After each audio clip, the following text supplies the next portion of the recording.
Good day, everybody. All right, so today at the kitchen table, we're here live as an impromptu last-minute show. Did a great interview with Soraya from the Where Did the Road Go channel yesterday. And as luck would have it, my laptop or VLC player decided to disappear the file after, which was a piss off, definitely. But we are, so that'll be next week for the kitchen table show. And judging if it goes anything like the last conference, awesome, it'll be a great show. So despite the setback, something to look forward to. And anyway, so tonight, Tunes, let's hear with me, and Blings. Say hello, everybody. Hi there. Hello, everybody. Awesome. Yeah, and if anyone else in the Discord or out there in Facebook land or anywhere wants to join us, you can hop in the Discord server as well. Yeah. And if anybody's listening out there and they notice that we're getting the horrible disconnecting issue, you have to let us know too. So. Yeah, we seem to have solved some of the disconnect issues from last week, but yeah, we're monitoring the situation. Yeah. So yeah. Yeah, so exciting news for us of the day. We saw a moose today. We did see a moose today. That was fun. A mom moose and a baby moose. Yeah. It's very cool. Yeah. Yeah, that's the big Ottawa Valley news. That's what happens around here. Yeah. Moose sightings. How long does it take you guys to drive up there? About an hour and a half. Yeah. I remember last year driving to Barry's Bay in the van, and it cost me $1 million in gas, and it took 5 hours. I swear to Christ. Yeah, that's a long ways. We're not too far from the top part of Algonquin Park, so to get right into it, right to the trail we wanted to hike, it was about an hour and a half. Not too bad. Fucking bugs were insane, though. That's what I was gonna say. Do you guys take bug spray and a fucking ninja weapon or something in case a moose decides to eat you? I thought I had my fishing shit in the car, which has bug spray, but we didn't have that. And if we got attacked by a moose or anything, I was just gonna throw the dog and hope for the best. No. The bugs were brutal, but it was we were hiking the canyon trail, so going through the forest was insane. They're just swarming you, but then once you got up out of the trees and into the wind more, they're all kind of went away. Jesus. So half the trail we were fine, and the other half was not so fun. Yeah. Anywhere where the wind could keep them moving, really. Yeah, I bet you there's some big bastards out there too.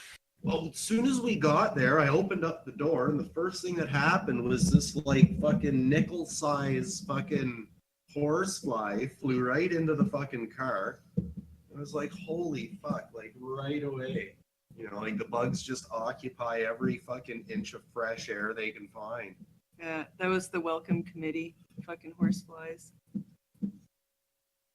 But it was fun. The dog got to poop in faraway lands. Yeah. Yeah. So that's what happened around here today, but far away, there's some crazy shit happening. It's the big Donald Trump North Korea summit. Oh, right. He's sitting down. Also, it's another who gives a fuck and who gives a shit moment. Well, they're gonna see whose hands are bigger. Yeah, they're gonna put their hands palm to palm. Yeah, they're gonna see who has bigger hands. Yeah. Well, everybody says Trump's got tiny hands, and Kim Jong, he's Korean, so by default, I would assume that he also has tiny hands because they're small people. You know what I mean? Like they're just little people. They got these like little. They're almost like, you know, they're almost like dolls or something. They have these like little stumpy arms and legs and these tiny little hands and these funny little haircuts and stuff. Yeah, I heard. Every time I see a North Korean, I just want to hug them. You know, it's like, look at you. I heard when Trump went to shake Trudeau's hand, he couldn't even move Trudeau's arm. He was a little tense. Yeah, like Trudeau just held his arm like firm, and Trump couldn't even move it. Did you see the Trump tweet the other day where I think he referred to Trudeau as weak and weak and dishonest. That was it. Oh well. Well, you know, it's just dumb luck that we would wind up in a point in time where Canada has a fucking prime minister that is just as fucking stupid and concerned about his self-image as the American president. And now they're going to have an imaginary dick measuring contest. No, they like to refer to it as a trade war. Well, like, what the fuck? And on Twitter, like, I see a lot of, and on Facebook too, I'm in this group of, I'm not going to, like, they're just a bunch of, they should change the name of the group for one to let Saul cry about what Trump does every day, because that's all they do. And that has nothing to do with the actual name of the group. But lately, they've been swinging off of Trudeau's dick and be like, oh, Trudeau can't see through Trump's bullshit. And they're all like, why can't we have a Justin Trudeau? And I'm like, holy fuck, why would you want a Justin Trudeau? Yeah. Like, this guy just spent $4.5 billion buying a pipeline that we've owned since 1952. You know? Like, oh, so what did we buy? We bought all the new equipment that was along a pipeline that we already own. It's like, you know, what the fuck? We're buying used fucking equipment. Well, that was Trudeau. That was Trudeau's stroking China's dick. Yeah. Well, it's Kinder Morgan. They bought all of the Kinder Morgan assets along the pipeline, basically, is my understanding. If anybody listening knows more of that, you know, feel free to jump in and correct me. But yeah, that was it. Like $4.6 billion buying out the Kinder Morgan assets. And he says, oh, well, we bought the pipeline. And it's like, no, you didn't buy that fucking pipeline. We've owned it. Like that, like the Trans Mountain Pipeline was like commissioned by like some parliament. I could Google it here, but like it was a Canadian project to move oil from Alberta. And like that was a 100% Canadian fucking thing. And Kinder Morgan, they sponsored or they funded the infrastructure. So they made available the piping to be put into place. But one way or the other, it's Canada's fucking pipeline. It's been Canada's pipeline since 1952. Yeah, and it's because BC wouldn't agree to the expansion, I think, that rather Kinder Morgan pulled out when they were going to buy it. And then Trudeau, I guess, had all these obligations that they still had to meet, partly with China, I guess. So they were like, oh, I guess we'll just fucking spend almost $5 billion on You know, this. like the guy refuses to answer questions. Like I know. Question period is he just watching him in repeats question himself. period. You know what I mean? Like It's painful. Yeah, it's like its own talking points 24/7 and only the talking points. But what on a else? like more hilarious Trudeau note, there's a video going around of his eyebrow supposedly falling off. Oh yeah. But I don't think it's real. I think it's just the lighting. I think it's, you know, it's fake news, but it's still pretty funny. It is pretty good. Like he's just dropped the ball so many times, and now with this like Ontario election, like that's kind of funny. Like this is something that hasn't really happened in my old enough to give a shit about politics lifetime. You know, like the Liberals have always just been a part of my life, whether I fucking liked it or not.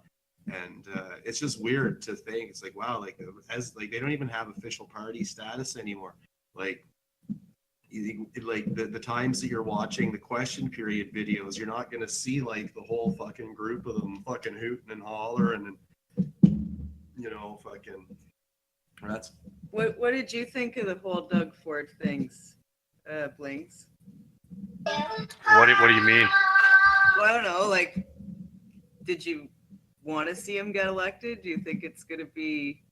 Well, the short of the long is I am a conservative, so yes. Am I a little bit nervous? Well, yes. The way I look at it, and straight up, is no matter what, somebody's putting their dick in my ass. But apparently, I get to choose which dick goes in my ass. And, you know, I got very tired of Kathleen Wynn's dick in my ass. Because, yeah, it was starting to make things, like, uncomfortable there. So I was like, maybe Doug Ford has a smaller one and he won't shove it as deep. And that's what I'm hoping. Like, But, yeah, the short of the long is I'm conservative, so. Like, that should be, like, a pretty... Because, like, everything that the Liberals kind of platformed for are all these, like, Facebook issues. Like, you know what I mean? Like, to me, it was like Facebook got voted out of Parliament that day. You know what I mean? Like all of this stupid fucking gender divisive fucking language and fucking, you know, like, fucking extra rights for fucking kids that eat Tide Pods and don't know what gender they are, you know? Like that's what got the Liberals shut down. Like, nobody wants to deal with that shit. That and billions of dollars in scandals. Yeah. Like, and, those you know, those two things are a really bad combination. When you're like billions of dollars in scandals and all you want to talk about is taking words out of policies and legislature and whatnot. Like, you know, because like, you know, you got people on, like, you know, obviously the liberal media at CFRA are trying to, you know, be supportive and shit. They're like, you know, oh, it's an important voice. It's like, well, not really anymore. There's only 7 of them left. Everywhere else in Ontario is not liberal. So therefore, the only like, if they want to sit, like, they still have the seats. They're just not an official party. They have to put their hand up like the kids in class. Like, can I say something, please? And, you know, like, I think that's what they need. I think they need 4 years to sit and remember what they have done and why they only have the seats they do, and, you know, and to not fucking do that shit again. Like, I think that's why, like, you know, you like our electoral system or you don't. That's one of the key reasons it exists, is so that when people don't get enough votes to have an official party, they don't have an official party, you know what I mean? So, and it's the people that vote, you know, it should be, that's what I mean. Like, that should be a direct reflection of sort of what Ontario wants at this point. Like, it's not popularist politics. It's, you know, like, that only came about. It's like, oh, people don't like us. You're just being ableist, or you're being some kind of word that I can use to victimize myself. It's like, oh no, Ontario voted against fucking what fucking a very small handful of people that happen to be, you know, in a position of media importance have been dictating for a while. You know what I mean? It's like, real people don't give a shit about your fucking made up genders. The people that vote in this country, the people that go to work and pay the taxes that make infrastructure and make our healthcare and make all of these fucking government services possible, those people don't fucking care that you don't identify as what you were born as. You know what I mean? So, and the media just makes it out that people do give a shit, when in reality, as has just been demonstrated, people do not. It's, you know, people want to, it's like, oh, this is happening, it's on the news, some fucking chickie in short hair is making a big deal. It's like, yeah, but at the end of the day, nobody's going to give a fuck. The only people that are going to give a fuck are these little echo chamber groups on Facebook and when it comes out like this, I just really hope that this serves as a good example of what real people in the real world that Actually support care about. themselves and that have a stake. This is what they think, not those fucking whiny college kids that need safe spaces or fucking have to be addressed as their chosen gender pronoun. Like, that shit doesn't matter in the real world. That shit isn't gonna happen everywhere you go.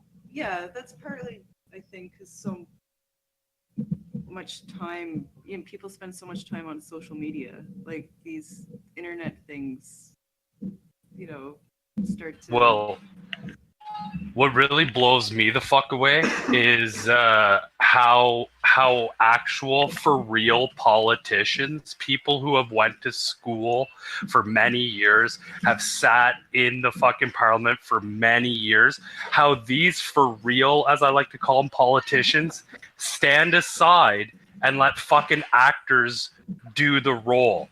And that's what I'm seeing. I'm seeing a lot of acting going on.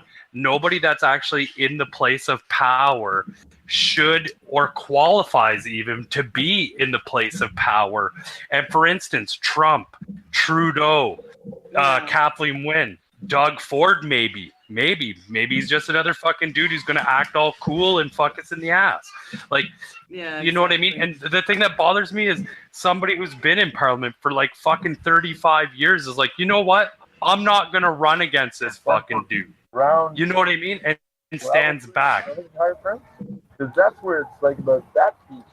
Oh, we got Festy with us. I don't know if Festy knows we have Festy with us. Yeah, it sounds like Festy's listening to the Justin TV. and Shelby were in the truck when you bought that van. Okay, well, here's what we're gonna have to do. It was like 6-7 weeks. We're just gonna have to turn that off. So my point is I just can't believe all these actual people are standing aside and letting the fucking Tom Cruises run shit and have the fucking say shit when they don't know anything they're fucking talking about. Yeah, you know what I mean? It's pretty fucking weird and surreal to watch like old fucking WWE clips with Trump fucking. Oh man, the Battle of the Billionaires, that was one of the best. President. That was one of the greatest story arcs, I think. That one, like, because that was like back, like the WWF wasn't whatever. It wasn't always fucking like that. Like before, it was just like we had like the Legion of Doom and fucking Demolition, and they didn't have like any crazy fucking shows or like some backstory. They were just two dudes that were going to beat the shit out of somebody because they had the tag team belts for some reason. And then as soon as like the story arcs came out, like they got kind of dumb. But the Undertaker was just a great fucking thing. But then the whole Battle of the Billionaires. Trump, McMahon got his head shaved. He lost the WWF to Donald Trump. Shaved his head. And now it's like, that's the guy negotiating for fucking world peace right now, nuclear disarmament. Isn't that great though? No, see that I think is just a fucking farce right there. First of all, we don't need Donald Trump or the United States to have peace. Like they can do whatever the fuck they want. You know what I mean? They want to go fight every country in the Middle East and work their way across and, go at it, Nazis. But, like, we don't have to be a part of that. We don't have to put up with that shit either. You know what I mean? So, like, and, like, I'm as fucked up as this is going to sound, I'm kind of with Putin on this, man. Like, I think Trump is just, like, he's being the bully of the fucking playground, and Canada's like, we're not fucking playing, and he's going, I'm taking my fucking ball and I'm going home. Yeah. You know what I mean? So, I got to turn Festy down because that's driving me nuts. Anyways, so like that's all he's doing. He's taking his ball and he's like, and I'm going home. And by placing tariffs on Canada, like we're his brother in country, man.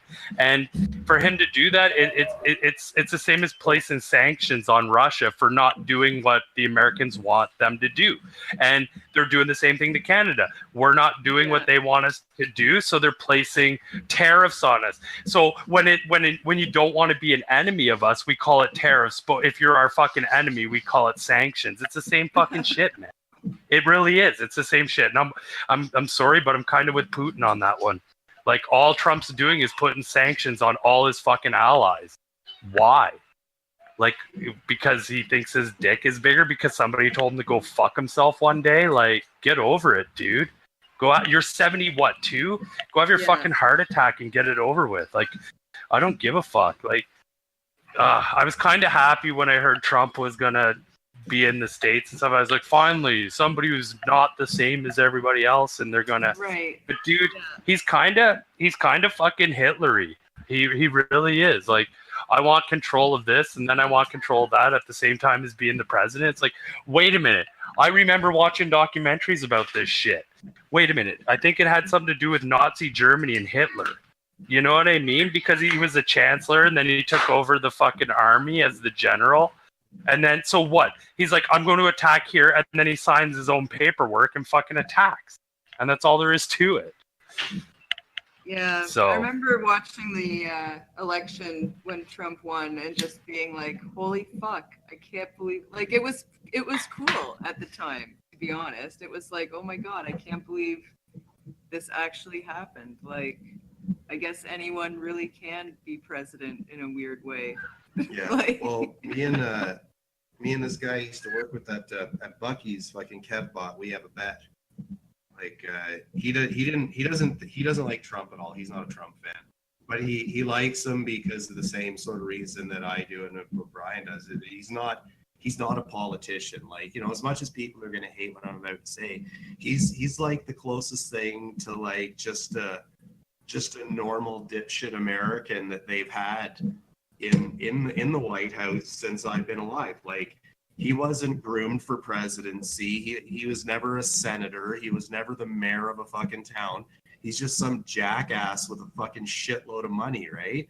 And that's, you know, why not? Why can't some jackass with a shitload of money be president? You know what I mean? So I thought that was...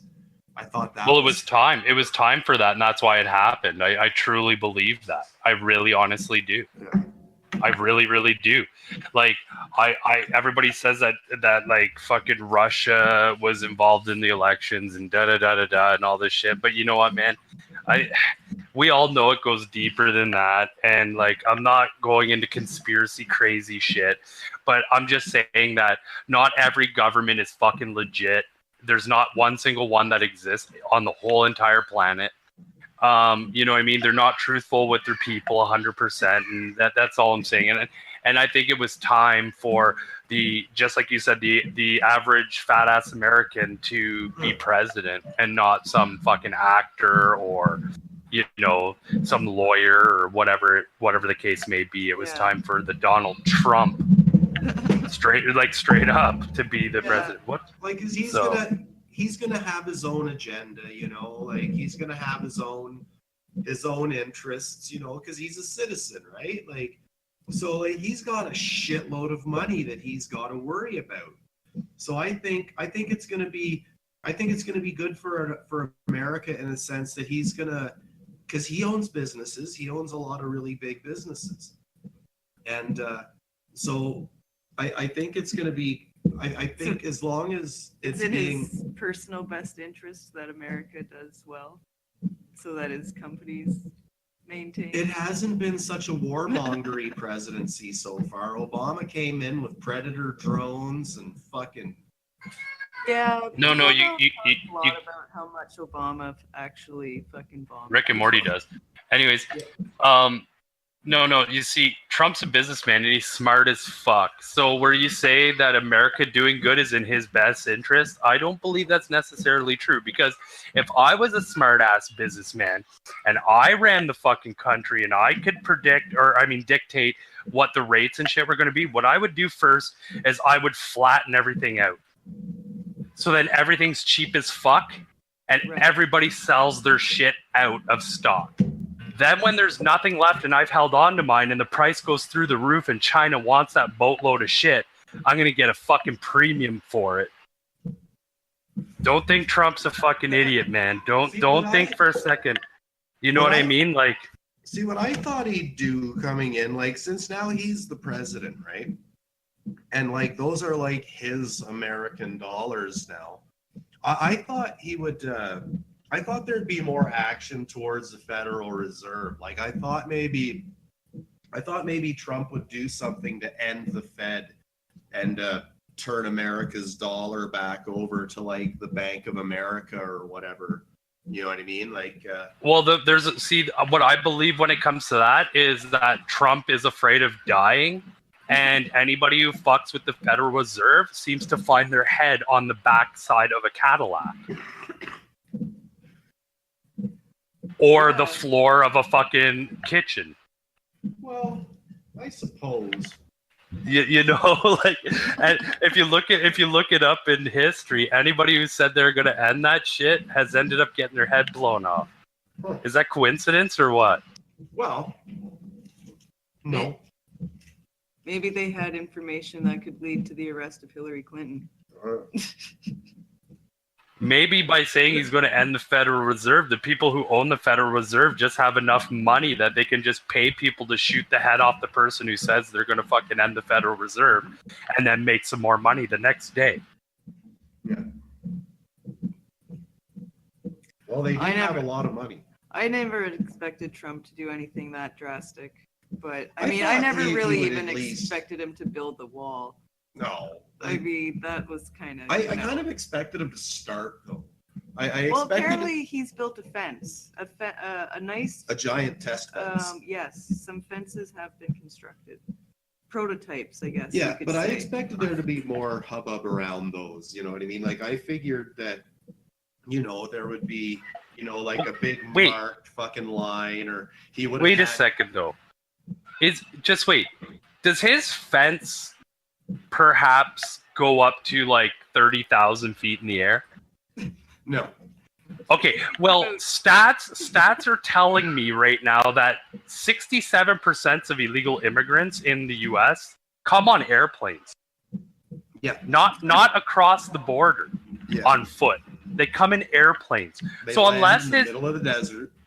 so, well, you know, unless his fucking fence is going up and stopping like 747s, like, you know, like, dude, you know how easy it is to go to the U.S. on a fucking just to visit and not come back? Like, literally, Yeah. me, you, Billy, and Doe drove across and were like, yeah, come on in. And then they didn't want us to leave. They didn't want us to leave. They were going to keep us. Like, it's like, what the? So, Yeah. you know what I mean? Like, how hard would it be for us to drive across and just not come home and just disappear into New York City by the end of the night? Easy as shit. Oh, for sure. If you had money, even if you didn't have money, I mean, it wouldn't be hard at all. No, so yeah. I don't know about his fence. Like, you know, does his fence go underground where all those tunnels and shit are? Like, Yeah, that's the thing. There's like a crazy tunnel networks and stuff. But yeah, man, they have crazy shit. Like, where it like comes up in automobile factories and stuff, and like and storage warehouses that they pay rent on and stuff. Like, yeah, but I don't know. It will be interesting, I guess, to see what happens after tonight, the big Kim Jong-un meeting. Yeah. Yeah, Well, we'll have I'll to be wait and Googling see. that to see what happens. But here, let's play a song, and then we'll be back. All right. Well, I don't really have that lined up here. We'll do Casablanca Moon. something seems to tell me his meeting with Kim Jong is going to go a little bit better than it did with Trudeau and the G7.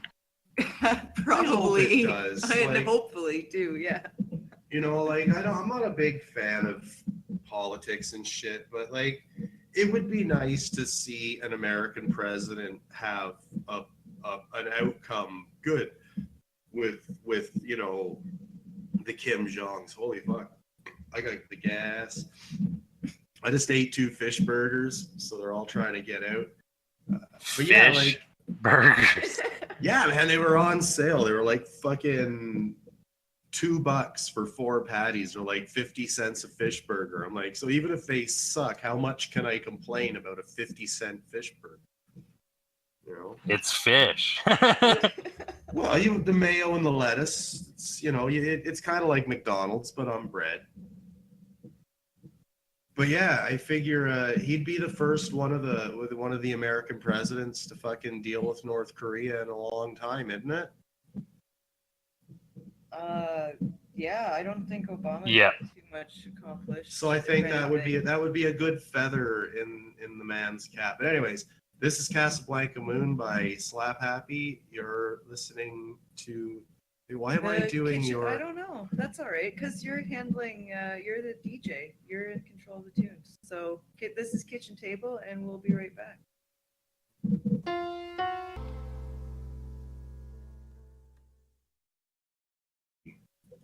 That's it.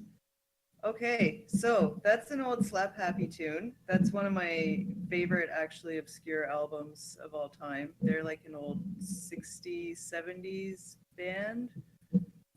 Yeah. Something around there. I think that album is like 71 or 72. Anyway, Google it, Slap Happy, good shit. But yeah, we were talking a little bit about Rogan over the break there, and the Billy Corgan interview that Rogan did about a couple months ago anyway. And I really I honestly, I was just so stoked to see Billy Corgan on Joe Rogan that I really enjoyed it. But you had a really good point about it too. Yeah, well, I just want to start off by saying, straight up, I love the Pumpkins. I'm a total 90s guy. Love them, love all their albums. But Corgan is full of himself. I'm sorry, he is. He is And so starving artist these days. You know what I mean? But hey, man, I give Billy. Every time I hear him talk, I just picture him with his wrist over his forehead, leaning back, and in a fainting couch. Oh, in a fainting couch. He's like, oh, my days with the Pumpkins were so hard. We just had so much money, and every 15-year-old would just line up to suck my dick, and it was tragic. You know? No, but.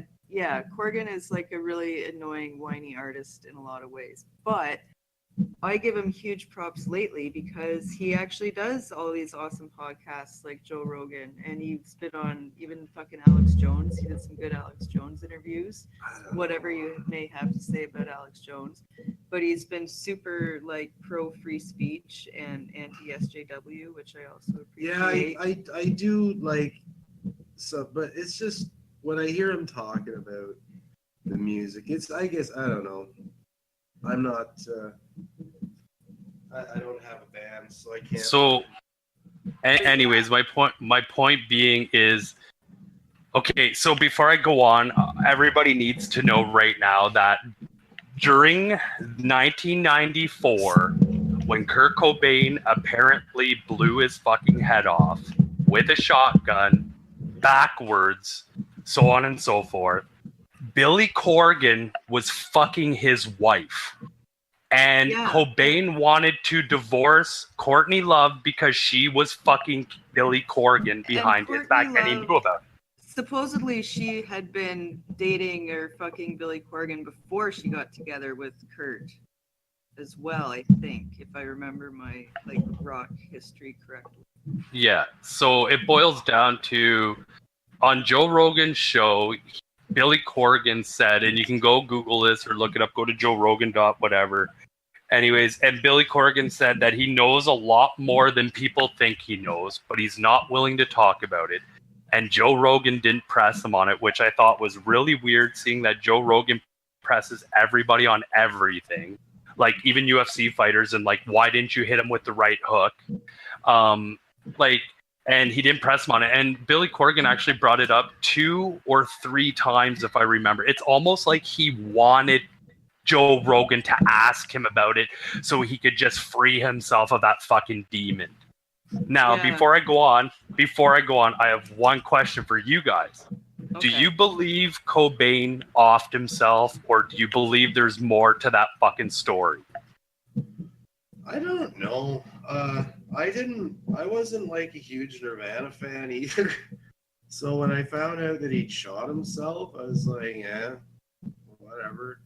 And then I heard that the rumors, like, oh, it was Courtney Love and a bunch of people. And I was like, oh, it's just like another big rock and roll swindle or fucking whatever. The actual guy who pulled the trigger, his name is Alan Wrench. Yeah. Just like the Tool, Alan Wrench. Yes, he's in another band. He's fucking openly admitted to shooting Cobain in the face on film. And when they said, "Are you crazy? You're saying it on film," and he's like, "Nobody gives a fuck anymore about Cobain," was his exact reply. The video of El Dago or El Dagwood or whatever the fuck his name is, the sexecutioner, where he's like, Yeah. Courtney offered me $50,000 to off Cobain, and he's like, but my buddy did it, and he's like, so Alan, and then he stops and he goes, "Ooh, I'll let the FBI take care of that fucking guy." 3 days after that interview, that guy wound up dead. 3 days after that interview. So, anyways, the last person, apparently, one of the very last people that was with Cobain before he died was Duff, the bass player of Guns N' Roses. They shared a flight from wherever the fuck his rehab was back to fucking Seattle. They talked the whole way. Duff said that Cobain seemed a little bit down and out, but he didn't seem like he was fucking suicidal or anything. He was just like, bummer, I'm coming home. I didn't finish my rehab. I fucked up yet again. That kind of downer, not I'm going to fucking hang myself or shoot myself with a shotgun in the face. So, anyways, then there's also the thing where Courtney Love planted information to the media before Cobain's death, meaning Cobain was never fucking suicidal. When they interviewed all his closest friends, not one of them said he was ever suicidal or ever even talked about suicide. Okay? But when Courtney Love called the media right before his death, 3 days before his death, she called the media and she planted information saying that he was suicidal and had bought a shotgun. So then the newspaper and everybody puts he's suicidal and bought a shotgun. The reason why she did this is because in Seattle in the 90s, suicides weren't investigated, but homicides were. So she implanted in the media before Cobain was even fucking killed that he was suicidal. So when they found his body and it looked suicidal, that they wouldn't investigate it the same way as they would a homicide. Okay, and to end this whole Cobain thing, what I think happened exactly was somebody went into his house. They had a drink. I don't know what they were drinking. Who cares? It doesn't matter. They put a sleeping pill in his fucking drink. He fell asleep. Whoever put the sleeping pill in his drink felt very sorry for him, so it must have been somebody who was a friend, because once he was asleep, they shot him up with 3 times the amount of heroin as he was supposed to have. Maybe because they thought that he wouldn't feel the shot to the head if he was that high when he was sleeping. I don't know, but that's my best guess, because they knew him and they felt sorry. Then, after they shot him up with heroin, they carried him out to the greenhouse and they lied him down on the fucking floor, and they took a shotgun on the floor and they lied it right over top of his head, pointing upwards, regular stance, shot him underneath the fucking chin and killed him while he was asleep on heroin that they shot him up with. And then they cleaned the gun off, put his left hand on the barrel before rigor mortis set in, and then walked out. Now, the problem I have with this whole thing is when they found him with the gun on the floor, there was no chairs. There was no nothing. All there was a fucking box of heroin shit on the floor, some cigarette butts in the other corner, and Cobain lying in the middle of the floor with half his fucking skull missing. Which is, that itself to me is suspicious as fuck. Craig, how many times have you just walked out into a random field by yourself, did a bunch of fucking shit, and then just lied there for a while and chilled out and then went back home or whatever? I'm not saying it doesn't happen, don't get me wrong, but I'm just saying that itself is suspicious. He has a huge mansion. that he's done heroin in 100 million times. Why the fuck would he go out to the fucking greenhouse by himself where there's no furniture or nothing for him to even sit on and do it and then blow his head off? Just doesn't make sense to me, man. That itself doesn't add up to me. So I totally think that's how it went down. I think he was put to sleep, then they shot him up, carried him out to the shed, blew his fucking head off, cleaned the gun off, and walked out the door. Yeah. I don't know. And the reason why, you need motive, easy. Courtney Love was married to him. She was cheating on him with Billy Corgan. He wanted a divorce, and before they got married, he made her sign a prenup. And she was going to lose $1 billion worth of royalties if he divorced her. $1 billion. I'm sure Courtney Love is insanely rich from the Kurt Cobain estate and all the royalties that will just keep coming in for the next 100 years or until copyright runs out. Yeah, that's why they said the future royalties added up to $1 billion. So if he would have divorced her, she would have lost all that. They said she would have got a measly couple million in a fucking small settlement, but she wouldn't have got half his shit because there was the prenup. So she fucking offed him so she could have everything.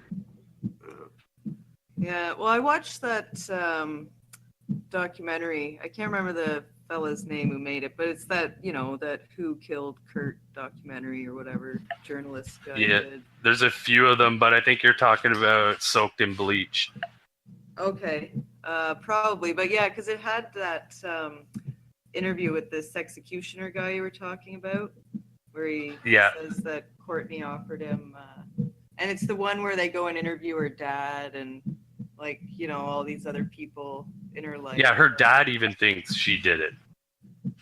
Yeah, but I mean that's pretty fucked up.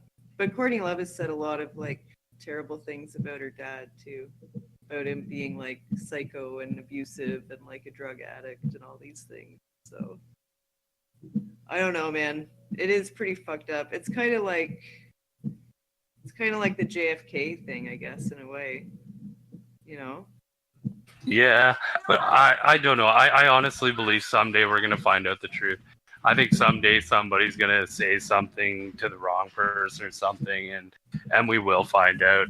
I also think that Dave Grohl knows a bit more than he lets on, and that's why he tries to stay as far away from the whole Nirvana thing as he possibly fucking can. He doesn't even listen to Nirvana. You know what I mean? Not many people, I'm sure, do anymore, but I'm just saying that's what made him who he is, and he distances himself 100% away from it. I'm not saying that Dave had anything to do with the murder. I'm not saying that, but I think he's overheard shit throughout the years, and him and Courtney really don't like each other. I know Courtney's threatened to kill him and have him killed. We also know that the recent shit with Courtney's and Kurt's daughter got divorced from her husband, and she lost Cobain's Unplugged in New York guitar to her son-in-law and hired a hitman to try to kill him. So, you know what I mean? If you hired a hitman to kill your son-in-law over a guitar, then you probably hired a hitman to kill your husband over $1 billion worth of royalties. That's all I'm saying. Yeah. Man, the other crazy thing though that I was pissed, and Joe Rogan did kind of press Billy Corgan about this one, but he didn't talk about it. But I was mad he didn't push it further, because at the end of that interview, he talks about how he saw someone shapeshift once, and he was serious about it. He was no, it was the real thing that happened. I saw someone shapeshift. Billy Corgan said this. Yeah, to Joe Rogan. Yeah, so as Tom Belange from Blink-182, he said he's actually seen aliens and shit. Yeah, but I think, I don't know, Billy Corgan at first, maybe it's just because I like him more and I always hated Blink-182, but he seems more credible than Tom DeLonge. Me and Nelson have seen something we don't know what it was. It was when they lived out on not Kennedy Road or whatever it is there. When they lived way out on the farm, we were on the hay bales. Something come up out of the Limerick, and it wasn't a helicopter, and it just kind of fucked off, like up and out of the way. It was like it didn't make any noise. It wasn't even really that far away. It was really, really bright. We were high as fuck, but we both saw the exact same thing. You know what I mean? And yeah, I don't know. Maybe it was UFO. Maybe it was, fucking swamp gas. I don't know. It's a big swamp back there. I don't know. That is true. It is a big swamp. Yeah. But yeah, I watched that Tom DeLonge fucking Rogan interview was painful because he wouldn't answer anything. Like every time Rogan's like, well, who told you that, or how did you get this information? Like, where's the proof? And he's just like, oh, I can't talk about it. Oh, I can't talk about it yet. Oh, I'll tell you later. Like, it was, yeah. I'll tell you when the mics are off. Yeah. Yeah, and I don't know, that whole fucking, what was it? Like Starlight Academy or something like that he's starting for UFO study. And the thing too that he kept saying that made no sense at all. He's like, because Rogan asked him like, well, why would these people or these beings or both come to you? Like, why do they need you to get the message out? And he was like, oh, well, because I'm going to make like movies and documentaries and educational things. And it's and I'm a rock star. Yeah. And I have like the cultural like outreach or whatever. And it's like, okay, so you're saying the CIA can't make fucking movies without you? Like, like, come on. Yeah. Well, fuck, man. Blink 182 is gonna save the world. Yeah. I don't know if he's still in Blink 182 or not. I don't think they're a thing anymore. I don't know. They didn't suck, but I wasn't. No, really they into them. suck. They had a couple of good tunes that I didn't mind hearing. It was like, oh, hey, And their drummer's pretty dope, man. You got to admit. They were like that. They were like that entire generation's Nickelback. You know what I mean? Like, Yeah, like people can talk shit about Green Day all day long. I don't care. But their drummer is fucking sick as shit, dude. I don't give a fuck what anybody says. He is crazy. They were the generation after Green Day's Green Day and the generation before Nickelback's Nickelback.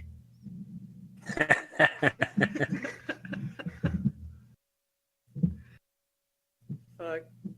Because everybody knows a Blink 182 tune, and they know more than 3 words of it. Just like Nickelback, just like Green Day. You could hate all 3 of those bands, but you immediately recognize all 3 of those band songs when they come on the radio, and whether you like it or not, you remember, it's like, oh yeah, the chorus, oh yeah, the verse. You can kind of sing along to them when they're, you know what I mean? That's what I mean. Like, they're just the very, very poppy.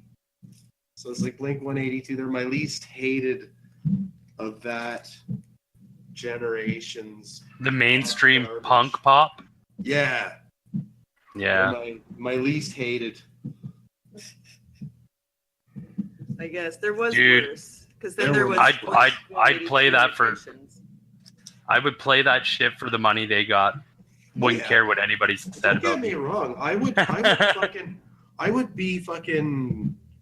would be Celine Dion's fucking backup fucking interpretive dancer for the fucking cash that they pay those fucking people. I would stand on stage behind that woman wearing tights and lipstick, dancing like a fucking pickle if they paid me. And it's Celine Dion, so it's going to be more than minimum wage, right? Like, you'd hope so. Any of those fucking guys, man. I would be the guy that runs out on stage with a handful of guitar picks for the Rolling Stones. Like, here you go, Keith, or whatever. Just give him the shit. What about the guy who staples the shirt to his face and then rips it off before Slipknot? Yeah, I'd do that. Oh no, don't do that.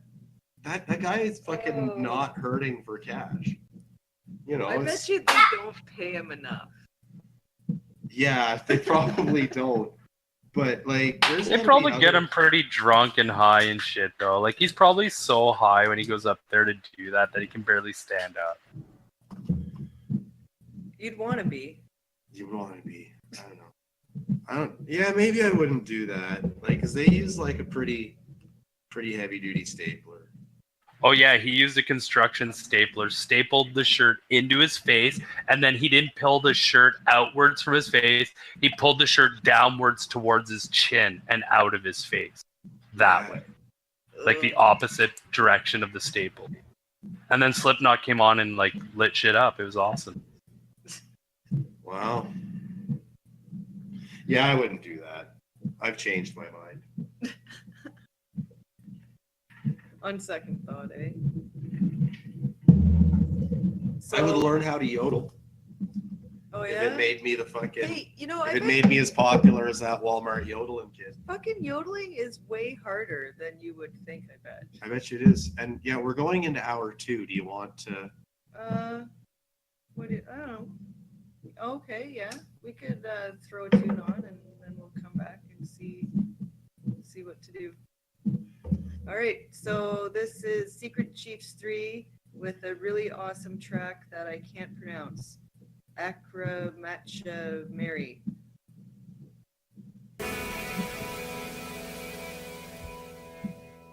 All right.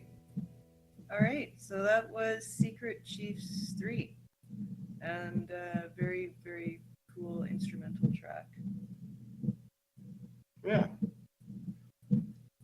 So The Walking Dead, The end of The Walking Dead, more like.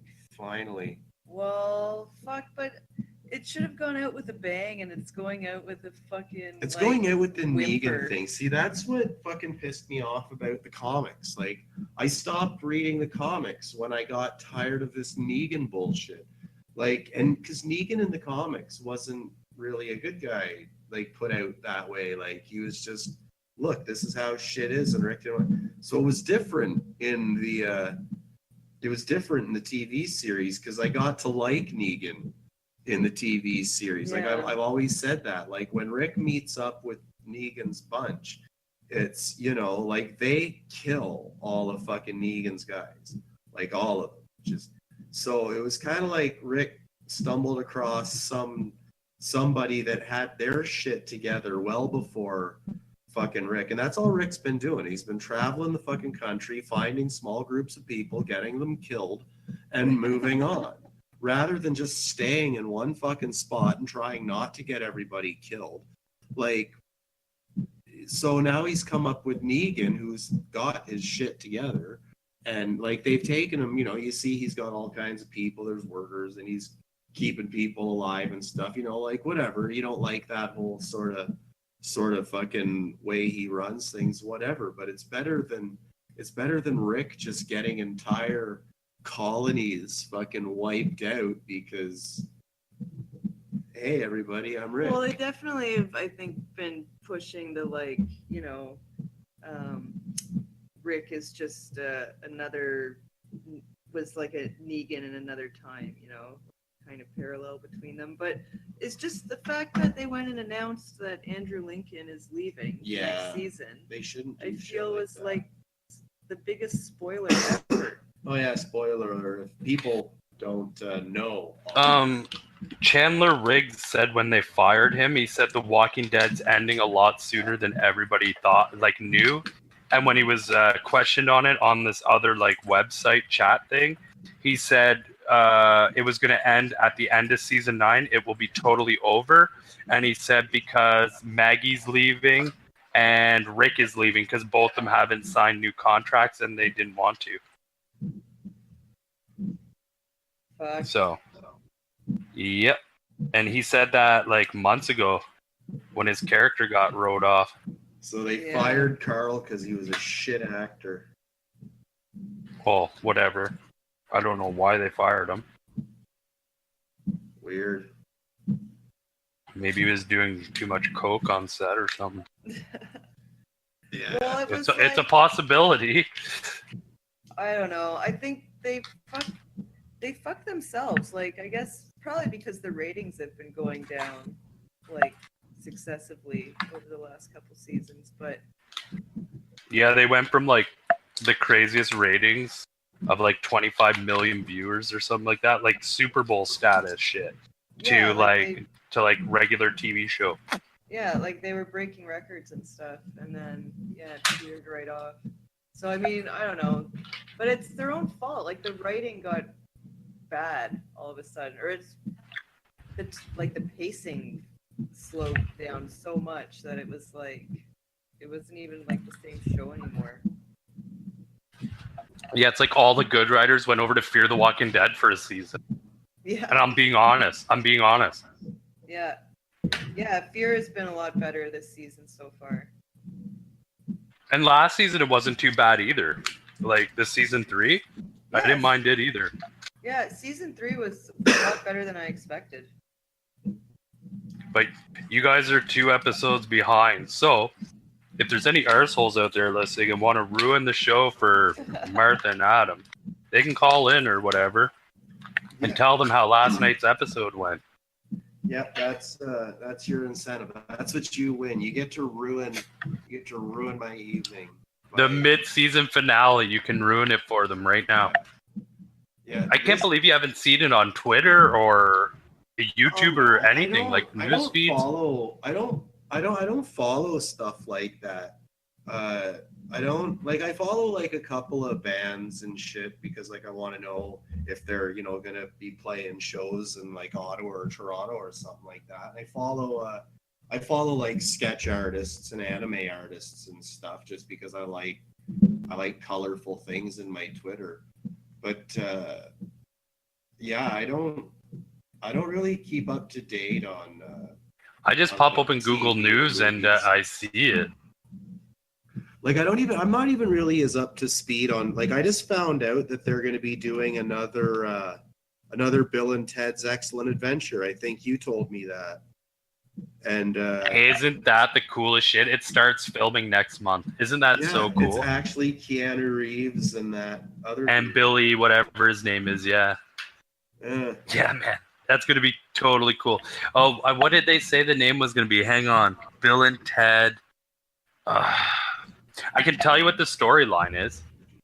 It's Bill and Ted are like 55 years old, and they still haven't saved the world with their music. So they're getting scared that maybe that's not going to happen. And their kids and their wives and all their friends are like starting to treat them like crap because they're like, man, you said for years you were going to save the world with your music and it hasn't happened. Like, blah, blah. So they have to go into the future to figure out why they haven't, and that's the storyline basically. And they're not going back in the past or to hell. They're going to the future apparently this time. Well, that will be, I don't know. It'll be nice to see Keanu Reeves not do the same character. Not be fucking like Nero or like. Well, yeah, like he's been such like a straight face like the last fucking 4 movies I've seen him in. Like John Wick, I'm Keanu Reeves. Fucking Neo, he's like, I know Kung Fu. Or in The Matrix, he's like, just knows Kung Fu. What else was he in? He was in the Point Break movie, I remember. He was like, oh no, I gotta catch Patrick Swayze. Or whatever movie he was in. You did that really well. Like so well that you just for one split second made me think that you stand in front of a mirror doing that. Just saying. Yeah. I need to catch Patrick Swayze. Yeah.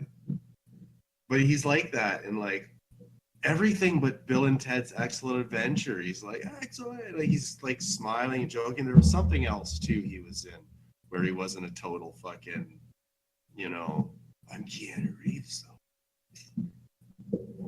There's a few actors like that out there, man. That just act the same character every fucking role. But for some of them, it works for, like Christopher Walken. Like it works for him. Like he can just be Christopher Walken. Like who? Like if that's that's his joke, right? If that's what he's like in real life, like I totally regret not having ever hung out with Christopher Walken. No, he is apparently like that, and he talks like that in real life, apparently. Those pauses are real. Those are programmed into his brain. Yeah, and the New York accent. Yeah. See, if I was ever a director or I had money to pay somebody to make a movie, I think I'd get Christopher Walken, Robert De Niro, fucking hold on now, Joe Pesci, and not De Niro. Who's the other one? Pacino? Yeah, Al Pacino. All four of those guys, they'd all be like washed up gangsters. Kind of like, there was an old Burt Reynolds movie in the 80s where there's these. I think they already made that movie. Yeah, in the 80s, it was a Burt Reynolds movie, and it wasn't the greatest. They all lived in the same old age home, and they were pulling off one last hit because they were all ex-gangsters. But get good actors this time, like the four I just named. And, like maybe Burt Reynolds can make a cameo. No, he can't. He can't, okay. No. Sorry, Burt. It's off the table. Sorry, Burt. I tried to include you here. But maybe Ryan Reynolds, but not Burt Reynolds. Sorry. No, but Steve Buscemi does have to make cameos. Yes. He has to play multiple characters. Yeah. And one of them has to have crazy eyes. For sure, one of them has to have crazy eyes. Tim Roth. And Tim Roth, right? And I because obviously I'm giving Quentin Tarantino all of this money to do this, and he's got to make a gangster movie where there's a 5-minute scene where all of those people do nothing but talk shit to each other in their like trademark way of talking shit. Because like I would pay all of the money in fucking Dubai to watch Christopher Walken and Joe Pesci yell at each other for 5 minutes. I would just have my phone out and I would just be like, this is the greatest thing ever. You know what I mean? But then we could always get a Christopher Walken impersonator to just yell at my cousin Dale. Yeah. He sounds just like Joe Pesci, man. Like exactly like Joe Pesci. Yeah, that would be it wouldn't be start. The same. Yeah. Walken, Pacino. Oh wait, there's another one I was thinking of. Walken, Pacino, Pesci. No, it's Joe Pesci. Danny DeVito was never a fucking gangster, so. No, he's like a. No, he's like the most famous movie car salesman in the world. Yeah. Like, if you need a car salesman in your movie, Danny DeVito's the guy. I always figured Danny DeVito and Louis Anderson needed to do a movie together. Like, I don't know. Louis Anderson was just like a funny fat dude, you know what I mean? And fucking, yeah. Twins just didn't cut it. Speaking of movies, what do you guys think about the new Tom Cruise and Val Kilmer getting back together for some Top Gun? What? Val Kilmer is like... He's coming back as the Iceman. What? Last time I saw a picture of Val Kilmer, he'd gained, seriously, it looked like 100 pounds. You do know he's dying of throat cancer right now as we speak. Oh, that's terrible. Yeah, his tongue's like swollen up and he can't like eat or like taste food anymore or anything. That fucking sucks. Yeah, so this might be his last movie. I was really hoping we were going to see him reprise the role in Willow. I really was. Yeah, I'm kind of stoked for the new or the sequel to Willow. I loved that movie when I was a kid. Yeah, apparently Ron Howard's got like one more movie to do for Disney or some shit after that horrible Solo movie. Right. And after that, his next focus is on Willow 2, but they're not calling it Willow 2. They're calling it some other thing that doesn't even have the word Willow in the name. Well, Willow, I guess. I mean, apparently the guy who played Willow, the little fella there, he committed suicide like a few years after. Well, that'll be tough. Who? The guy who played the little guy who was Willow. No, that's Warwick Davis. He's alive and well right now. Really? I thought he killed him. Yeah. No, that's Warwick Davis. He's going to be in the new Willow movie. No way. Yeah, and they're hoping that Val Kilmer's still around to come back as Mad Mardigan. Oh shit, he is still alive. Yeah. I'm thinking of somebody else. Maybe you're Alright. thinking of the R2D2 guy or something. No, I think Warwick Davis was R2D2 at one point as well. Yeah, so I don't know. Huh. But yeah, No, he's Val alive. Kilmer was in so many of my favorite movies, and then he just kind of like he did a few like fucking awful movies, and then he just disappeared. Yeah, like that I didn't jail know he one. was sick. Yeah. Well, that's Felon. That's like Nicolas Cage. Like, Yeah, he was on fire, and then all of a sudden he just. they did a really good skit I saw on YouTube. What?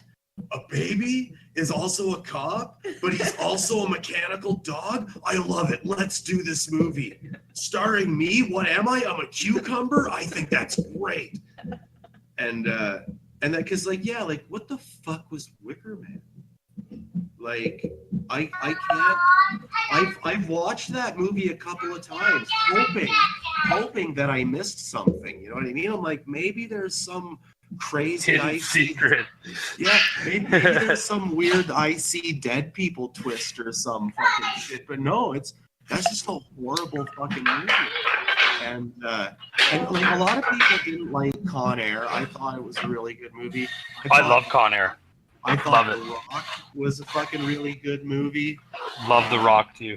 I'm Stanley Goodspeed. You know, like what about Ghost Rider? Ghost Rider, I think he overacted a little. Shit movie. There was. It was a shit movie. No, and what was worse? I'm a big Ghost Rider fan though, so like I kind of liked the movie because it was about Ghost Rider. Period. But yeah, I as far as the Nicolas Cage movie goes, it's not one of his better movies. But I'm not gonna let you talk shit about the movie itself. The problem with Nicolas Cage in that movie was he was just a fucking bad actor. Like he overacted a lot of stuff. Like he had that stupid point, you know what I mean? Like he lifted his arm like some old guy and he's like, you. And I was like, what the fuck did you just do? Like, why did nobody yell, God, what the fuck? Like that's like Ben Affleck as fucking Batman in Batman versus Superman. He's the most pathetic Batman I've ever seen. Like, yeah. Dude, even Lego Batman is higher on the ranks than he is. Yeah, he is so shit, dude.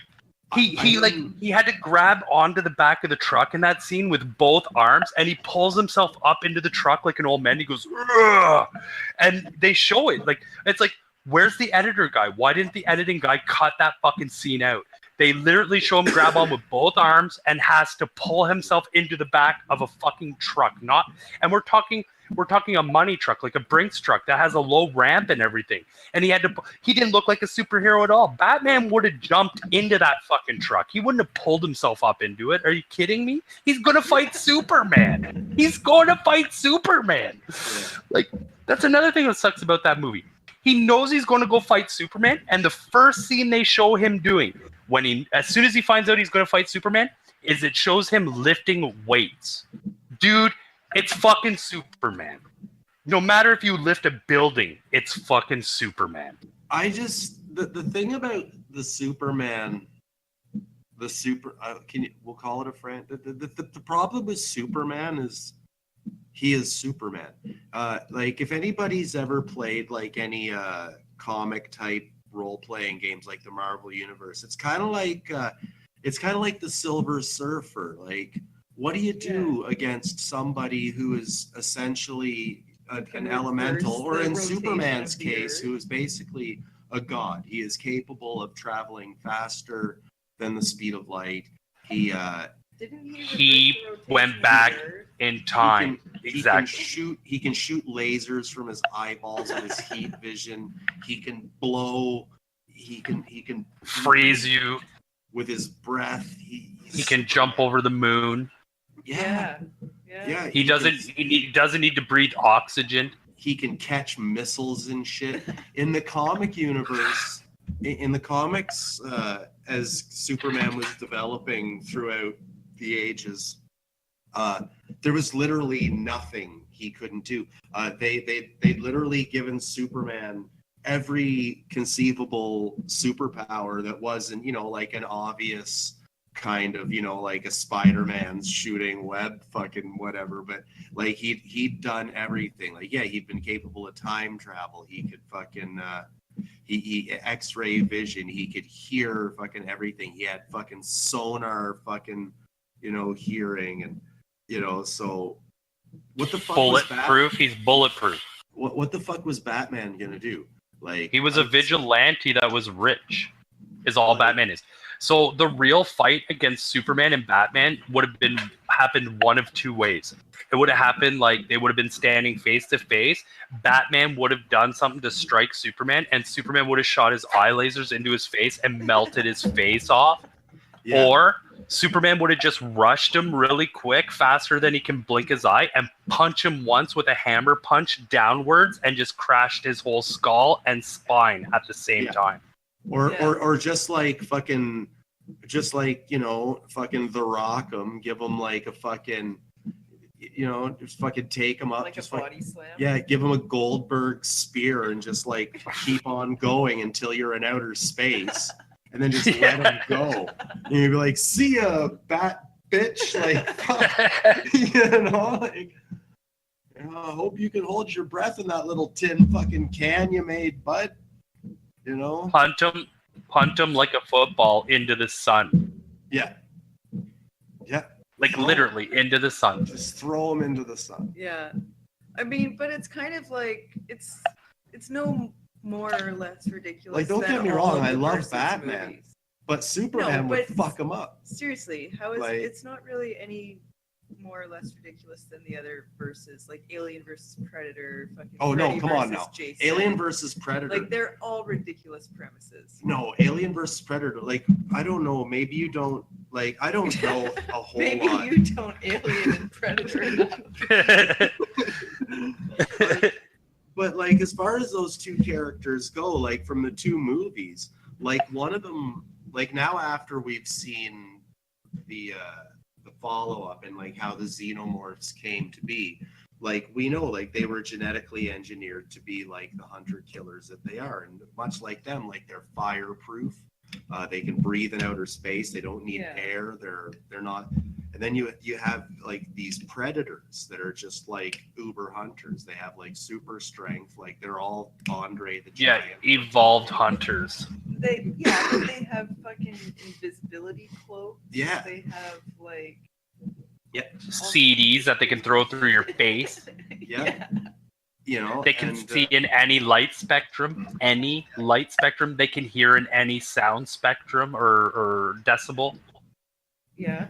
Yeah, and they can like travel space and whatnot. I don't know. I don't think they're like impervious to, like they need an atmosphere. They're not like. And out of all of that, they can breed with an alien and make a half alien, half predator species somehow. Well, they don't breed. What happens is a face hugger gets a hold of a predator. And which makes no sense because a predator's face looks like a face hugger in the first place. Well, maybe that's why it does make sense because it mistakes it for a female face hugger and like fucks its face. Yeah. Okay, I got it. Yeah, that's what happens. That's exactly what happens. Then it shoots the little guy into the stomach of the predator, and its chest burster comes out a half predator, half alien, because that's how those face huggers. So then when the face huggers rip out of the human, technically does that mean those ones we see are half human, half alien? Yeah, the xenomorphs. All of those xenomorphs are essentially the alien face hugger hybrids. Crazy. Did you know they're coming out with a new Predator movie where in the movie they're going to have the Ultra Predator? Oh, yeah? I'll watch that. An even badder ass Predator than what we already have. Well, yeah, they obviously exist because all of these predators that we've seen in all of these movies, they're hunting parties. Like some of them, there's a ranking. Like there's always a captain. The captain of the ship has so many of these because like apparently in the Alien versus Predator universe, the alien queen skulls are like a thing that you get, and it's like a thing now. You get 3 of these, you get to be some super predator, and you get a ship, you get a crew, and you get a hunting party. So when these hunting parties are coming down, these are all just rookie predators fucking trying to collect their trophies, like, and really you think about it, humans on the scale of collecting trophies of the universe, like these are some pretty rookie fucking predators, right? Like, they're not gonna, like, not everybody can be Lando Calrissian and fucking Schwarzenegger. So do you think like humans are like the first trophy or the first achievement, and then they move on to other aliens, or do you think we're somewhere else in the whole achievement scale of the predator? I think we're low in the achievement scale of the predator. What has happened now is Technical difficulties at station headquarters here. yeah, it seems to be the cords were pulled that should not have been pulled. Bad things happened. But we're back. Yes, for the moment. I need to find a place to plug a charger in so that it's grounded, because I can't keep it plugged into my own computer, because then I get like that horrible hissing, screeching noise. That's no good. No one wants that. Nobody wants that. So we're going to give this a minute or two to charge up. It's 8:39. Yeah, so Time for the show. time for the show is coming up. Soon it will be time for the show Yeah. at 10 o'clock. At 10 o'clock it will be time for the show. And everyone should listen to Time for the Show, because they're definitely way funnier than I am. I can't speak for anybody else, but yeah, and then next week, Kitchen Table will be back, like I was saying, with our next guest, Soraya, talking about his channel, Where Did the Road Go?, which everyone should check out. Think like Coast to Coast Art Bell, but without all the sensationalism, and people who actually want to have thoughtful conversations about fringe and paranormal topics. So really looking forward to that. And tomorrow night we've got Share Slice at 10 p.m. I'm not sure who's going to be on Share Slice this week, but we will have that up on the website tomorrow, or on the Facebook page at the very least. And on Thursday, the regular scheduled time, we've got the FLDC Sound Review, 12 p.m. to 1 p.m. Eastern Time, Jiggy Week, 1 p.m. to 2 p.m. Eastern Time, and Anti-Social Engineering, 10 p.m. to midnight. And Dr. Ellis, I think, is done plugging and unplugging cables. Yes, I think I've got this figured out.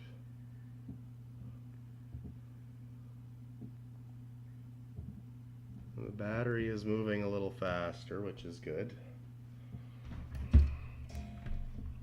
Plug this in. Pop. So, this is the best kind of radio, where it's live narration. This is one of our specialties, actually, at FreeThinkRadio. Hold on. There we go. That was the tablet kicking back in. I forgot to turn it down, so sorry guys. Yeah, so it's complete with sound effects and everything. We've got, if you ever wanted to know what it was like to try to work things out with your headphones, and I don't even know what's going on. Oh, everything's working great now.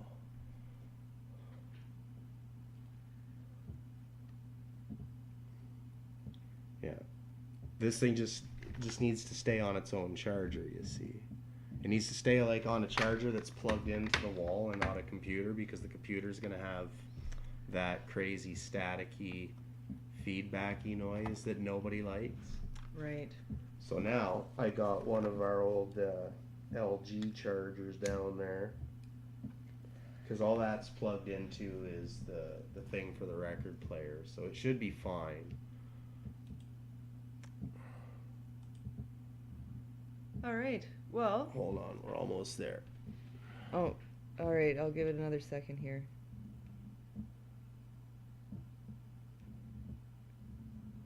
Scroll up. There we go. Go in.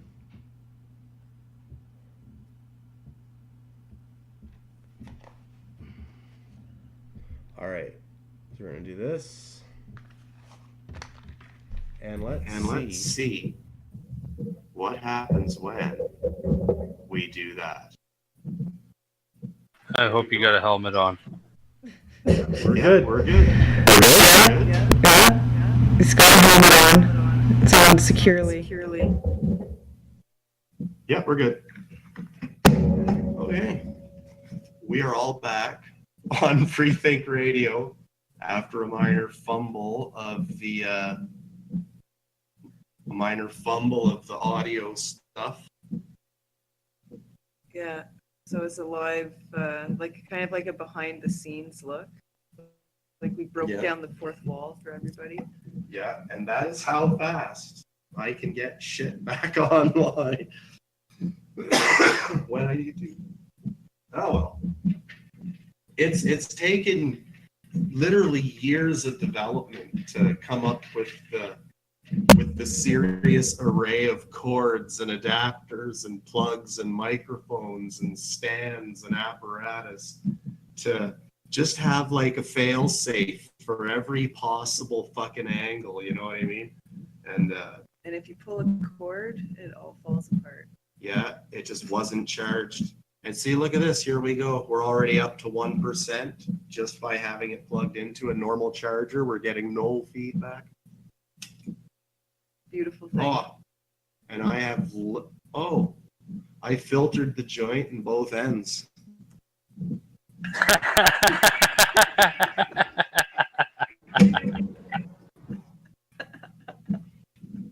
Would you look at that? Take a picture of it before you friggin' Too light late. it. Oh, shit. So, Blings, do you want to like say anything about like your return to FreeThink Radio? Like we actually did a History of FreeThink Radio show that I was kind of sad you weren't there for. I know. I listened to some of that. And, Yeah. The beginning is good and everything, but my take on it's a bit different than Craig's. Because what my take was, I remember Rev J saying that Informed was going down, that they couldn't afford to pay it, and and they needed somebody to run a server or something. So of course I was the newest new guy around, like. So I said, I'll run a server for you. And he came back to me. He's like, fuck you. You don't even know what you're doing. You have no idea what you're talking about, blah, blah, blah. And he pretty much talked shit to me for like, I think it was 3 or 4 days straight. And I don't even know this guy. I just offered to do something for him. And that's when me and Adam started talking. And I was like, yeah, like I totally want to do this just to show this piece of shit that he doesn't know what the fuck he's talking about. And did I ever fucking prove it to him? Yeah, for sure.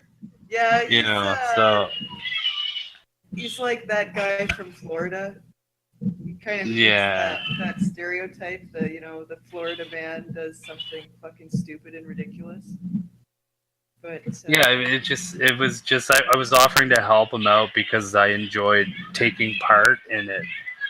And he came back with the absolute what I wasn't expecting at all. Like, if you don't want, like, he could have said no thanks, but like he like tore me apart. Like I didn't know that. Like I met him through Nelson, and Nelson was doing a show when we first come back, and oh Jesus, Nelson was doing a show. And then they said, oh, well, hey, fucking, if you're one of Nelson's buddies, you can do a show too. So I'm like, yeah, okay, I'll do that. And I wanted to do it about music and stuff. because them being Americans or whatever, is as long as it was on YouTube, we could patch it through to our stream and talk about it. And so I did like 2 shows, and then that's when me and Rev J started having our falling out, and that's never ended. That's never ended for me. We buried the hatchet at one point before Justin died, and then when Justin died, for some reason he was like, oh well, we're gonna bury it again, and then as soon as Rev had that little taste of internet fucking whatever again, I just became the bane of his existence. And FreeThinkRadio, we stole all of his hosts and fucking. Well, yeah, pretty much. Yeah. Like, pretty much let's did. be honest. Let's be honest. We didn't steal anybody. No, we They- didn't. We they didn't came physically of their steal own, anybody. like, Yeah, of course. Yeah. Of course. We just said you want a better working platform that's not run by a bunch of fucking dickheads. Come over here, and they all did. That's essentially how it happened. Yes.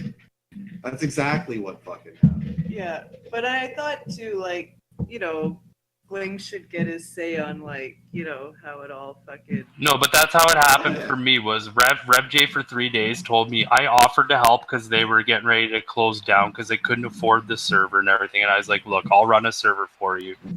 And he went, fuck you, you don't know what you're talking about. Called me a bunch of names and all this shit. And I was like, you know what? You just lit the fire under the engine that's going to run right the fuck over you, lad. Because I already knew I had Craig behind me right off the bat. I already knew I had Trevor Nelson behind me right off the bat, and I was pretty sure that Lawrence and Chris were on their way over, and I knew CFR was going to be with us too. Not that he did much, Yeah. but I already knew that certain people were going to Splitsville, and I kind of knew that Justin wasn't going to, and Wanda and a couple others, but whatever. I already knew that it was like. Like people were messaging me in the background going, dude, if you make this work, we'll fucking for sure. And so that lit the fire under me, and that fire is still chugging to this day. You know what I mean? Like, not that I did it all on my own, because I didn't. That's not what I'm saying. All I'm saying is that was my inspiration to say, hey, why don't we do this? Like, there's nothing hard about this. This is actually, the more I read about it, the easier it fucking seems. And that's exactly what we did. But like, the first FreeThinkRadio server prototype was a computer that was not in a case at all. It was a power supply on the carpet floor. It was a motherboard up on 2 2x4s, off the floor on 2 2x4s, and like just all these guts lying everywhere, and these wires like literally taking up a whole room. And then I managed to figure shit out more efficiently and so on, and then yeah, and then it just was what it was, and had lots of fun and so on. But yeah, that's how it started for me. It was just lots of fun for a while. It was, man. Until, well, yeah, here, we got time. We can, as long as we don't roll into 10 o'clock when it's time for the show. So here, yeah, let Blings finish off, you know, a brief history of FreeThinkRadio. That's it. Like, that's what it was. And I talked to you, and then you came over to my house, you and Martha. Yeah, but and you brought a card, and then me and you started tossing around names. I remember exactly. I was sitting at my computer with a domain site open, and we were like, free radio, thought radio, thinking free radio came up. And then I think at the end, that's what it was. It was a coin toss between FreeThinkRadio and Thinking Free Radio, and FreeThinkRadio won, pretty much. Yeah. So, but yeah, and then from there, it was just like getting people to do shows, which wasn't really hard at the time. It was like, let's face it, like a lot, there's fucking millions of podcasts today, but let's face it, when Free Think Radio was doing it, I can't say we were exactly doing podcasts because we weren't. Oh. Excuse me. But yeah, we weren't doing podcasts, but we weren't exactly doing live radio in the same sense. We were, but we weren't, and it was getting archived and shit. And I don't know. We were doing this shit before everybody thought it was cool. That's for fucking sure. Like, there wasn't very many.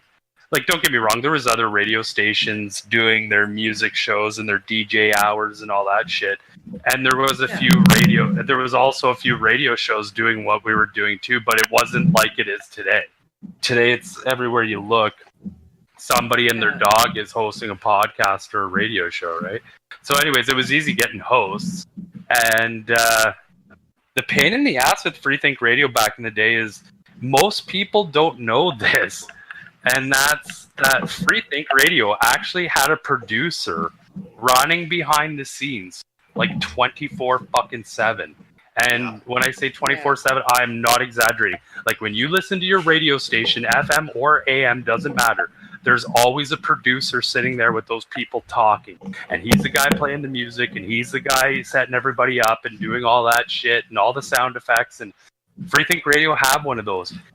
And that's essentially what killed it at the time that it went out was essentially that. Yeah. Because me and Trevor and whoever, CFR, Ellis, whoever ran Backline, we were just getting tired of fucking running Backline. We're like, dude, it's not hard to remote into a computer and then use SAM Broadcaster. Like, anybody can do it, literally. So why can't people produce their own shows as they're doing their own shows? Because I was doing it. Trevor and Nelson could do it. Craig could do it. But we had certain hosts that were really good hosts. Like, don't get me wrong, they were really good. Brought listeners in, did an excellent job. But they, for the life of them, did not know anything else but how to join a call on Skype or create a call on Skype. And that essentially was the downfall, from what I remember, of Free Think Radio. Was just nobody could produce it anymore, and everybody else couldn't do their own shows. So the ones who could produce their own shows stuck around, and the ones that couldn't disappeared really fast, which dropped it down from, like, I don't know, 7 shows, we'll say. This is just a guess off the top of my head. Down to like 4. And then from those 4 shows, well, they slowly petered out because I was doing the UFO hour, and I just, like, doing a show for that long every single day by myself really kicked me in the nuts after that period of time.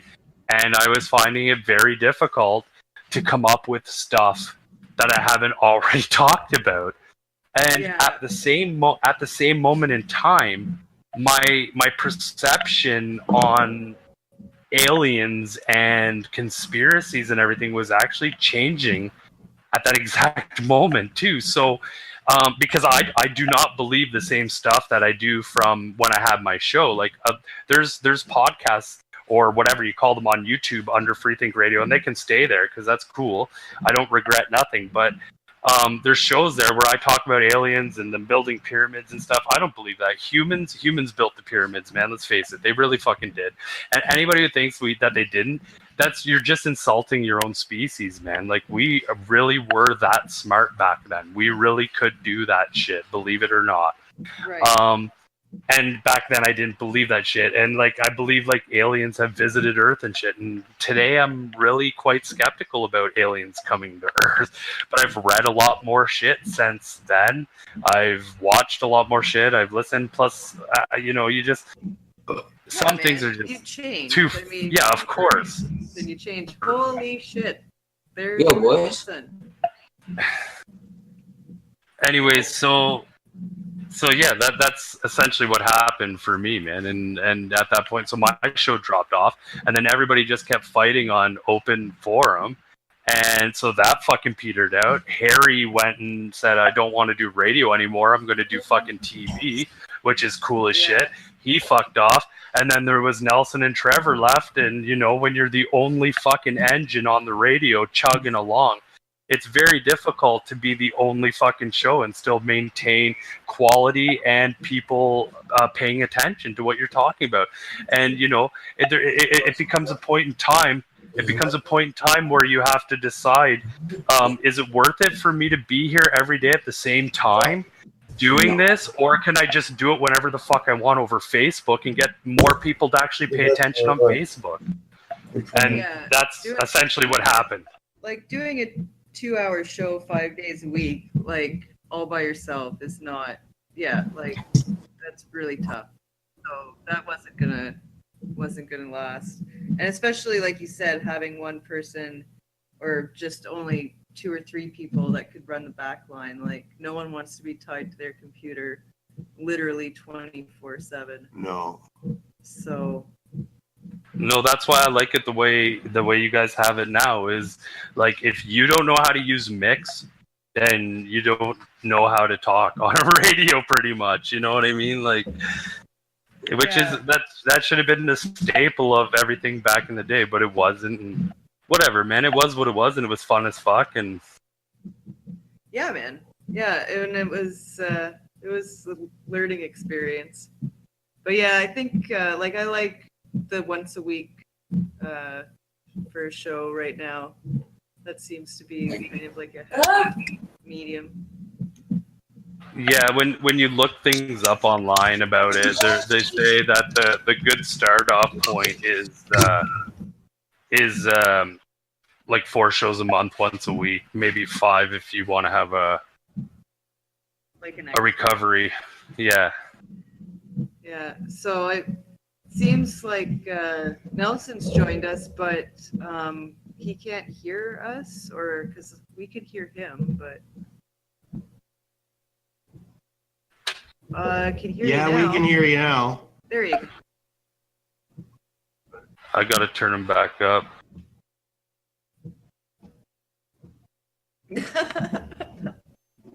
Oh. All right. Well, we'll mute you.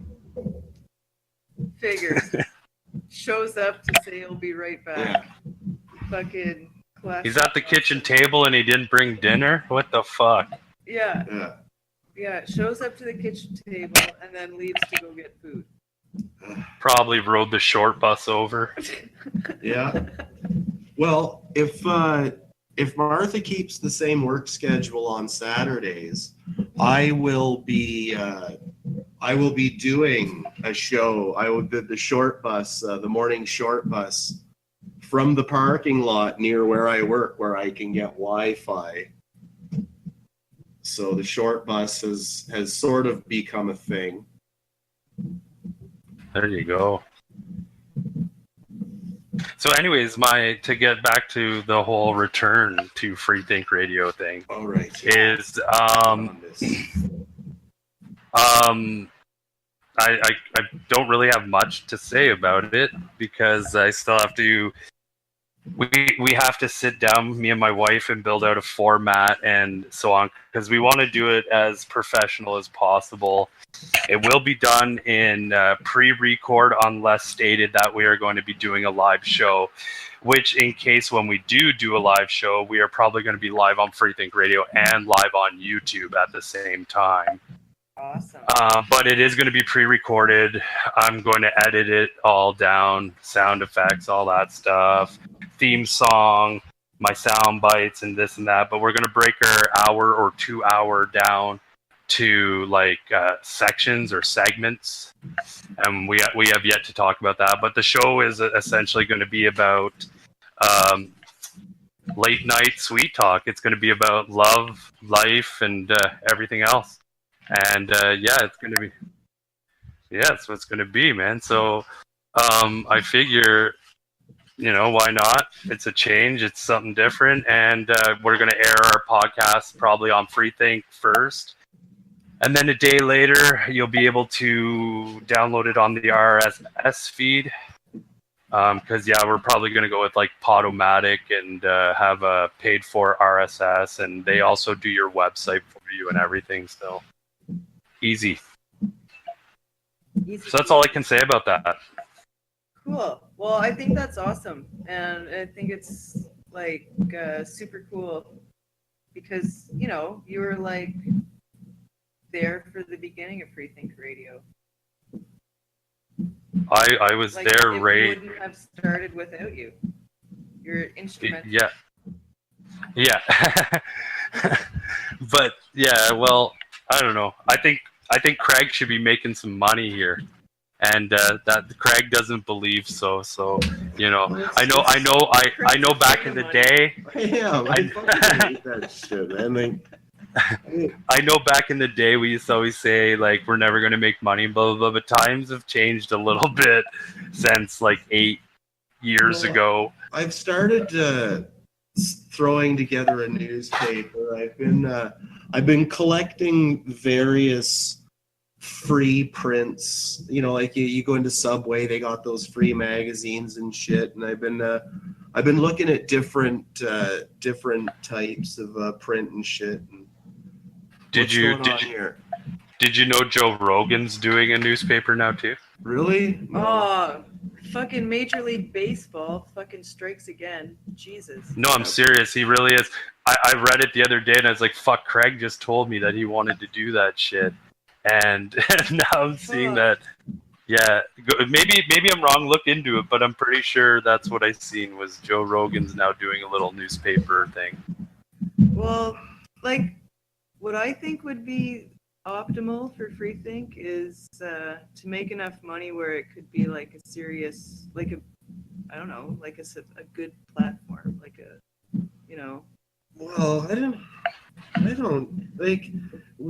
It's just the things that I want to do. The last real piece of the puzzle, I believe, is video hosting. I want to have a video streaming sort of service, like Twitch or YouTube or something like that, but have like our own server and our own stream keys, so that we can embed our own fucking shit to, like, you know, their web pages. Like, so say a host doesn't want to do a radio show, they want to do a video podcast, but they want to do it through Freethink Radio. They have a stream key where they can have their own channel or whatever, their own page on the Freethink Radio video server, and then they can have like the embeddable player window for their web page and all of that shit. But the problem with that is you need a lot of fucking everything. You need like 8 core, you need like 16 to 32 gigs of RAM. You need like a solid fucking, I couldn't even imagine the bandwidth you would fucking suck up. Fucking, that is like that would be like the ultimate, I guess, long-term goal. Well, but so the message of the story is this, folks. Craig needs money to make this happen because people don't just take good looks for shit. Sounds like he needs a server. Sounds like he needs a server, and so if there's anybody listening who wants to be a patron, I don't need if I needed a computer, I could build something here. This thing here that I got, this i5 that I'm on now, is totally capable of sucking up another fucking 8 gigs of RAM. The guy is trying. Yeah, but if you're offering a TV service kind of deal, you need a monster, and I mean a monster, dude. If you had 16 people streaming video out of that at the same time, even if it was the same video, your fucking computer would chug, man. Like, you need some crazy ass shit for that to go down. Like, YouTube has millions of servers. I've been looking at actual like server machine servers too. Like, there's I've been exploring options for that. But yeah, money is a factor. But see, that's why we have him muted. Yeah, I might have to. Well, no, he's there until Nelson gets back. That mic is muted on the stream. So. Oh, okay. That's the beauty of Discord. But yeah, I mean, in the like not so long term though, I think it would be awesome just to make FreeThink, because we need more good hosting platforms for podcasts and people that do weird and interesting and different stuff, you know? I always envisioned FreeThink Radio having like a FreeThink Radio talk channel, FreeThink Radio 90s, FreeThink Radio 2000s, FreeThink Radio 1950s. That's what I always envisioned.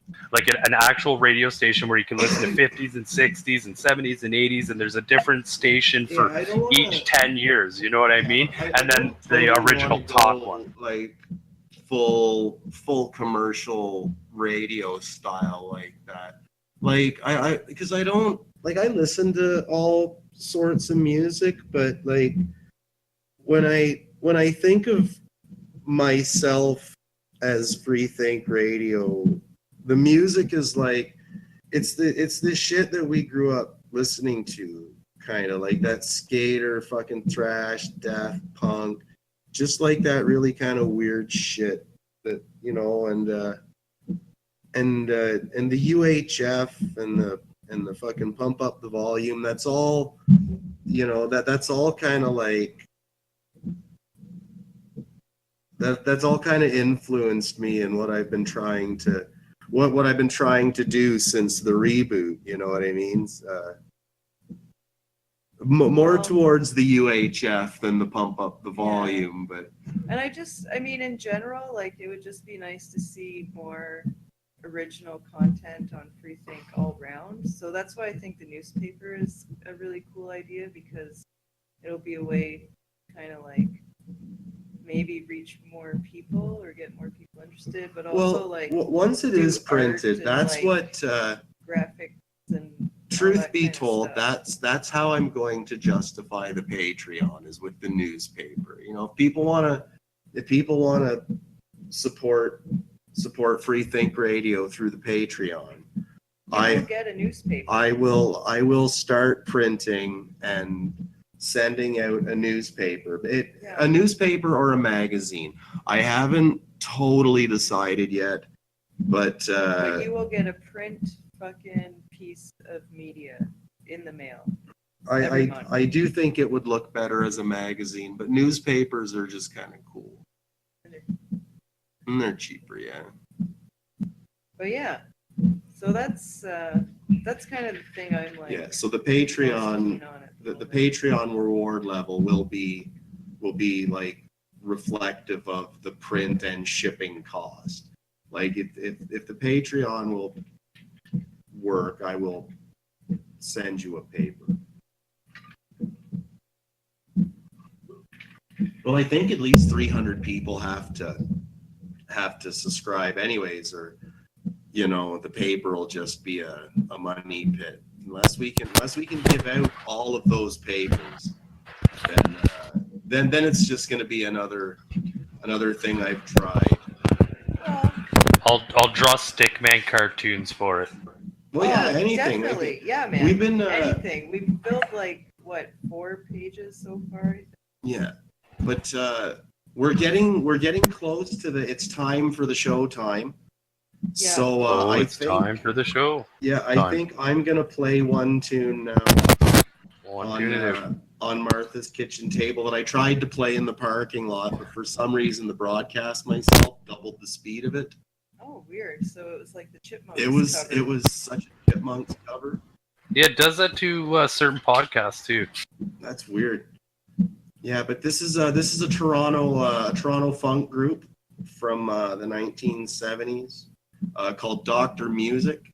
This is a cover. This is a cover of "I'd Like to Teach the World to Sing," not "I'd Like to Buy the World a Coke," which is a trademark of some fat cats. This is a really groovy tune. We're going to use it to ease out of the kitchen table. Is there anything you'd like to say at the end of your own show that I've... Well, thank you both for doing this with me, since we had an unexpected and epic fail with recording yesterday. And Yes. We hope to Next time I come to the kitchen table, I'll bring a pizza, I promise.